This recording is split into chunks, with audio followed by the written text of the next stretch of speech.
So I went back and installed all my joists. You can see that I installed the next row over, which is staggered compared to this one. So now I'm back here to install my rim board, which is going to go here against that. Again, the rim board has kind of two functionalities. One is going to give me something to nail my sheathing to on the outer wall, and second, I will also use it to nail my bottom plate of the wall that will go above here.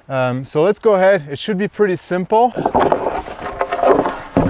And just placing it right here where I left that.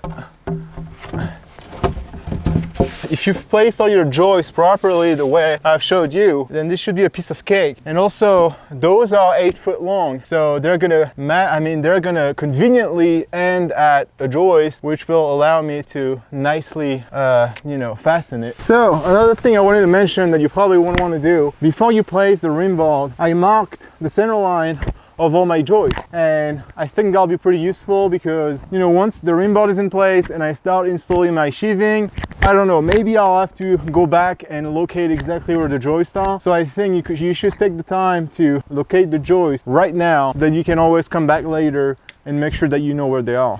That mark will also help you when, you know, I'll have to just right now fasten my rim band, which again, I think what I'm going to do is I'm going to extend this.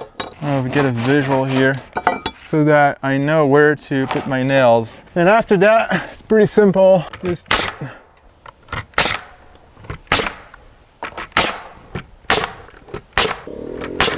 and that's it. Just keep going.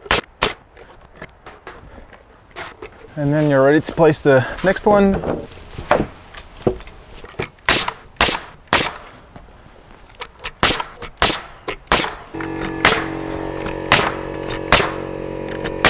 And then just have to measure length of the last piece you'll need, which is 4 1/8. I love to use this now as my cutting station.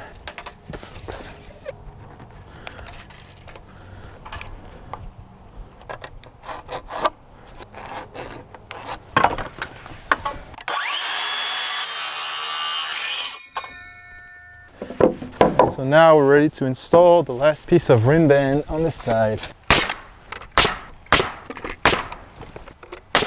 All right, that's enough. So I'm now ready to do the same thing on this side.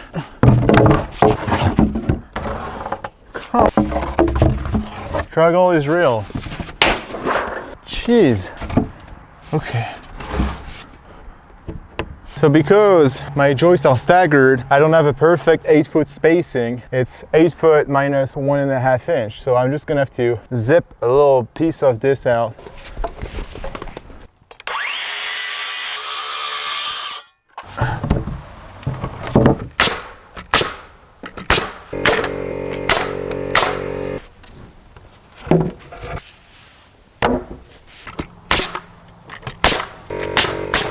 So unfortunately, I'm short 2 pieces of wood here to finish this beam. So I'm not gonna go ahead and install this until I get more wood. But so now the next step is to put blocking in place in between the joists. Oh, hello there. Okay, so what is blocking and why do we need to use it? So we have our joist spanning about, 9 feet and 9 inches, almost 10 feet. And as you can see, I mean, even though they're attached on both ends, joists, if you press on them out of plane, I mean, they will bend out of plane. And so to keep the flange stiff and to prevent from some of those joists to dry and kind of like start bowing, we add blocking, which is literally pieces of wood that well, this doesn't fit anywhere. There you go. So blocking will allow you to install a piece of wood in between the joists at the mid-span to laterally brace the joist. It's fairly easy. We're just gonna do a full row all the way. We're gonna do the same thing over here. You wanna keep in mind that similarly as with what we did before, you wanna avoid putting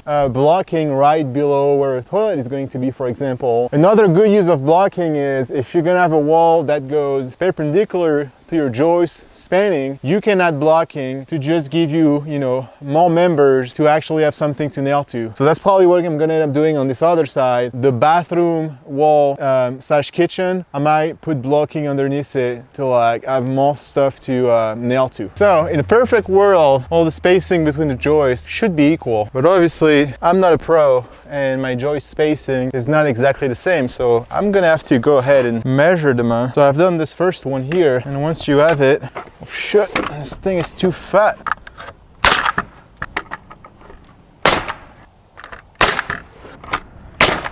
Okay, that's good. So now what I'm gonna have to do is go ahead and measure them all. So that's 14 3/8. That's why I made myself a little station here.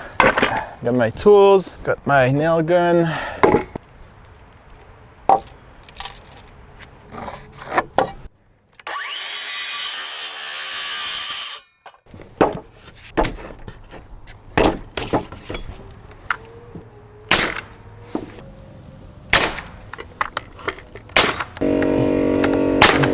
Yeah, next one.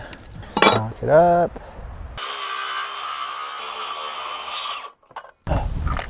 Oh, woo. Hey, didn't see you there.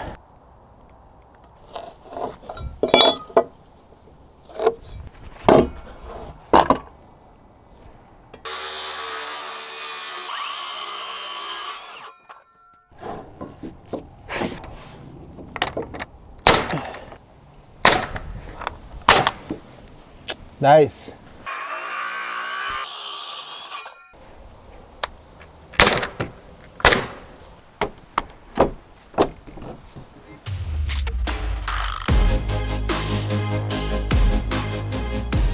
So right now I am locating exactly the bathroom wall because I don't want my blocking again to be in the way of the future drain. So I am measuring as we speak, trying not to freaking fall, and measuring the distance from the outer face to the side where the wall will be is here. Woo! You see that? Almost ate crap. You can see back here where my blocking currently is. I bet you that if I was to continue it the way it was, it would definitely clash with the bathroom. So once again, just a cautionary tale to think about that now rather than later. I think what I'm gonna end up doing is, since I also wanted to have some blocking below the wall, that's where I'm gonna put it. I'm just gonna put the blocking below the wall. The only exception is wherever is gonna be my my bathroom sink, which is here, I cannot have blocking here because that will clash. So what I'm gonna do is that I'm gonna do 2-ply and I'm gonna stagger them under the wall. And so that will allow me to like do all my nailing and still get enough to have something to attach to.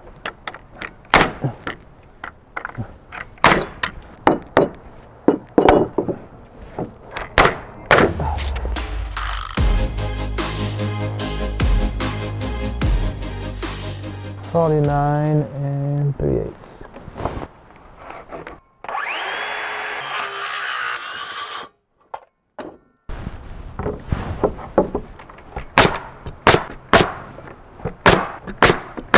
And that's it. That is all the rim band we will need. We only need it on the front side and the back side. So let me just take a minute to say thank you guys. It has been absolutely great seeing people asking questions and leaving positive feedback. So I'm really pleased to see that you seem to be interested in this project as much as I am, which has been good to see.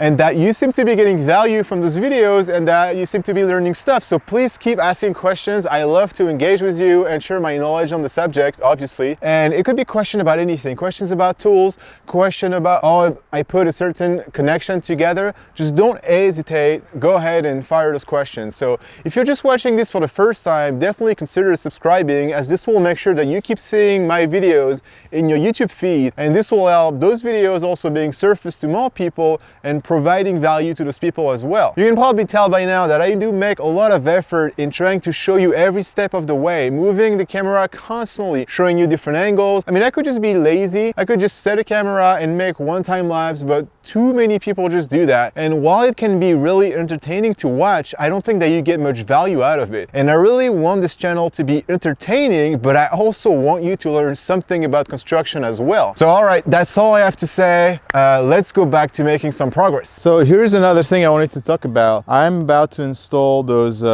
Simpson A35Z. They're like little angle. Anyway, so the idea is that I'm going to use that. You saw me install that rim band or rim beam, both names are correct, which is this member here, and I'm going to use those, fasten the rim band to the beam below. And again, you know, before you start losing your mind and saying, wow, this is completely overkill, keep in mind that this cabin is actually within high wind zone because it is at higher elevation. Is it really going to see strong winds? I don't know, but the code says that it could. So for this reason, that's what I've been using all those ties and straps, which are probably not that common and you haven't seen them that much. So the installation is fairly simple. Those angles are going to come and be placed right here, and they will connect between the beam below and the rim band. Again, kind of to prevent it from like uplifting, I'm going to place those maybe 3 feet. It'll depend, maybe closer, because as you can tell, I've had,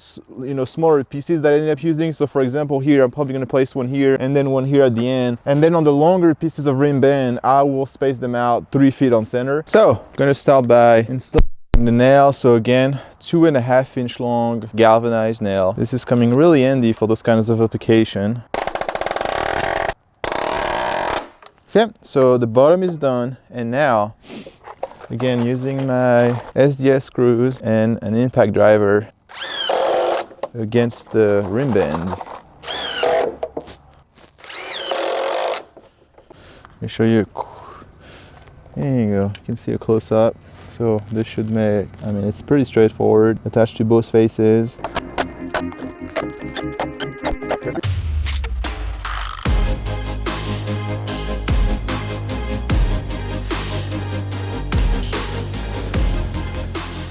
So in the following episode, I am going to go and install some wind braces that I still haven't done. I mean, you've seen me install wind braces in between the main beams, but I still have some to install on the other side of the cabin over there. After I'm done with that, I will also install the flange sheathing right over those joists. And after that, I mean, quite amazingly, the flange structure will be done. And then I'm ready to start building my walls and everything. So it's going to be quite exciting. So you definitely don't want to miss that. So click here somewhere where the link of the next episode is, and I will see you there.